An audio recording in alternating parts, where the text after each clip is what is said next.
Jadi ini aku akan nunjukin mobilnya keluar dari parkiran. Jadi posisinya di sini ada mobil.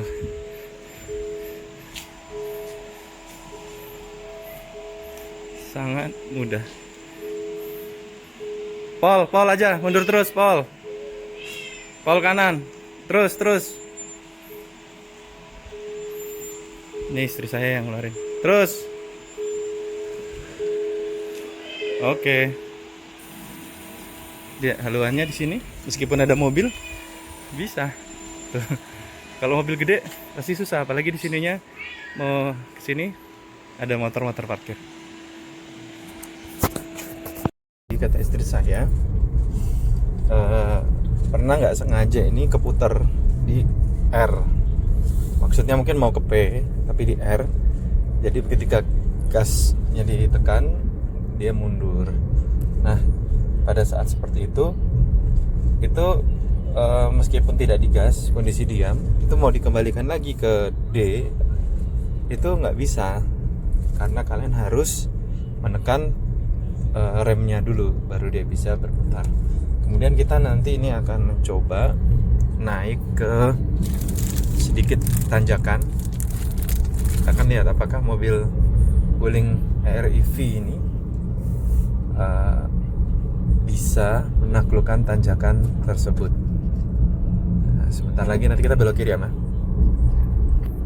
Ya, sambil menunggu tanjakannya. Ini mobil ini tuh karena dia cukup tinggi dibandingkan mobil sedan, jadi kita bisa melihat jalan dengan jelas. Kemudian dibandingkan misalkan Toyota Crown saya, ini kaca depannya ini lebih lebar, sehingga lebih jernih kalau digunakan di malam hari. Apalagi kalau istri saya pakai kacamata gitu, kadang agak kurang jelas kalau jalannya nggak kelihatan. Ini kita mulai tanjakan ini. Jadi ini jalan kita mulai menanjak, kurang lebih 30 derajat lah ini. Ya, ini kali ini 25 derajat kurang lebih nih tanjakannya. Masih dapat kita lalui dengan lancar tanpa kendala apapun. Jadi ketika kita duduk, ini jalan di depan ini kelihatan dengan jelas. Sementara kalau di sedan, kita posisi kita tuh kalau ibaratnya ini kamera adalah mata, maka posisi kita tuh kayak gini nih. Nah, jadi jalan yang di bawah kita itu nggak begitu kelihatan. Kalau kita sekarang posisinya kan kayak gini nih. Kayak ini masih terus menanjak. Karena Wuling ini matic, semua tipe yang tersedia itu matic. Jadi kurang lebih hampir sama. Dan tipe yang standar dan long itu hanya berbeda di kapasitas baterainya. Kalau mesinnya sama. Jadi kayaknya nggak beda ketika dia mendapatkan jalanan yang naik curam, mungkin sama aja kita ke kanan. Terus ground clearance, jarak antara kepala dengan atap ini cukup jauh, cukup tinggi. Bahkan saya 179 cm, ini juga masih ada jarak jauh lebih pendek lagi Mazda CX-7 saya. Kadang-kadang kalau Mazda itu kalau kita buka pintu mau masuk, kepala kita tuh harus ditundukin dulu gini kalau mau masuk, karena dia lebih rendah. Mungkin ground clearance-nya itu tinggi, tapi atapnya itu pendek, sehingga kita harus masuk itu harus sedikit menurunkan kepala kita, membungkukkan badan kita. Oke guys, ini kita sudah sampai di puncaknya bukit ini. Jadi tidak ada hambatan berarti ya. Kemudian nanti kita akan masuk ke jalan makadam yang berbatu-batu. Ini lurus pasti, Mas. Kita akan masuk ke jalan berbatu-batu dan kita lihat apakah dia kocak, ronjal gitu, atau santai-santai aja dia. Oke, nanti kita akan lihat ya. Kecepatannya kita di 35 sampai 40 km per jam. Mobil ini kalau kita mengendarainya di atas 80 km per jam akan muncul suara untuk mengingatkan kita, batas kecepatan Anda 80 km per jam. Seperti itu. Jadi bisa lebih. Bisa lebih, cuman ada yang ngingatin. Iya. Sebenarnya batasnya berapa ya? Nggak tahu. Kalau dia ngingatin, kita bisa bilang ke dia, Wuling, diam. Ya, ini jalan geronjalan juga sih. Ini ya cukup enak lah suspensinya ini.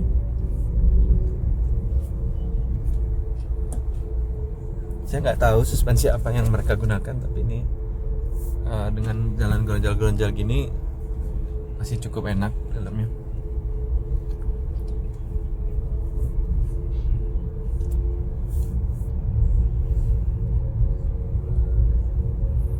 Kita mau naik lagi tuh di depan.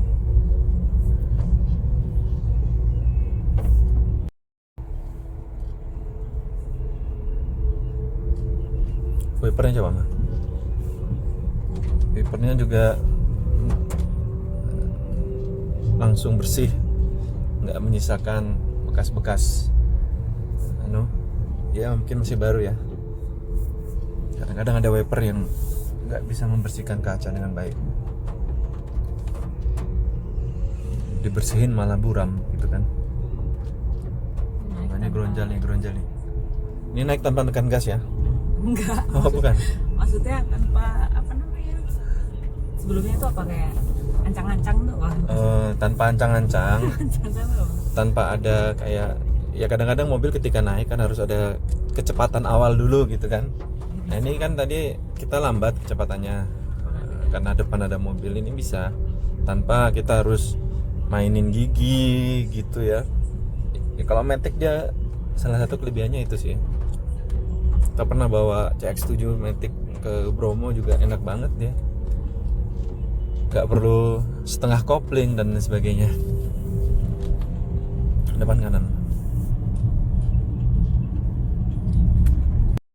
Kan kayak ininya tuh kalau mau kayak belok-belok tuh kayak iya beda sama kalau mobilnya agak gede. Kalau dipakai kenceng, Kalau dipakai kenceng, belok-beloknya agak piye yo. maksudnya itu kurang nyaman gitu atau enggak sih ya di dalamnya agak sih beda, nyaman. agak aneh. Cuman kayak gini jejitnya tuh kerasa gitu loh. Misal kayak aku pindah jalur atau apa gitu agak kerasa kalau pas lagi posisi kenceng. Nggak kayak Nggak smooth pakai gitu Innova ya. atau pakai Mazda gitu kan. Mungkin apa namanya, handlingnya gitu ya, handling Karena mobil besar setirnya. gitu kan, atap gitu. Kalau ini mungkin karena dia kecil gitu mungkin. Jadi gini kalau aku bilang, kalau mobil besar itu ketika kita ke kanan dia nggak langsung belok, dia mungkin ketika setir itu 10 derajat baru yang ke derajat 11 dia baru mulai bergerak. Kalau ini itu mungkin 5 derajat dia udah gerak gitu settingannya ini, karena ya bodinya lebih kecil itu ya. Itu mungkin tinggal masalah kebiasaan aja. Iya. Lumayan kok bisa aku pagi masih bisa balapan. Lagi masih bisa balapan ya. Kita lurus. Sebentar lagi kita akan masuk ke Jalan Makadam. Kita mau ke Awandaru Village. Awandaru Village ini terletak di perbatasan antara Bangunjiwo Kasihan dengan Triwidati Pajangan. Awandaru Village. Nah jalannya kayak gini nih. Ini apa sebutannya ya? Cor 2 ini apa? Makadam kali ya. Tuh depan tuh ada seperti ini. Nah, nih. Dia cukup stabil di dalamnya ya. Nggak terlalu geronjal-geronjal. Terus ada tebing kiri kanan. Jadi kita akan gunakan Wuling ARV ini untuk adventure ke Awandaru Village.